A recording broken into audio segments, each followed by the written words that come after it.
आज मैंने जैसे ही अपना मोबाइल खोला तो मैंने ट्विटर की तलाश की, पर ट्विटर मिल नहीं रहा था। तो मैंने अचानक से देखा एक्सेप्ट। मैंने बोला ये तो मैंने डाउनलोड भी नहीं किया, ये कहाँ से आ गया।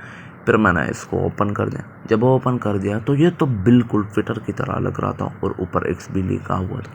फिर समझ में आया कि एलन मस्क ने ट्विटर का नाम ही बदल डाला। पहले वो वर्ल्ड पे बैठा करता था, पता नहीं अब वो एक्स पे कैसे बैठा था। पर चलो खैर, आप कमेंट में अपने राय दे कि क्या एलन मस्क ने ट्विटर का नाम और लोगो चेंज करके अच्छा किया या नहीं। अपने राय कमेंट में दे दें और हमारे चैनल को सब्सक्राइब करें। वस्सलाम।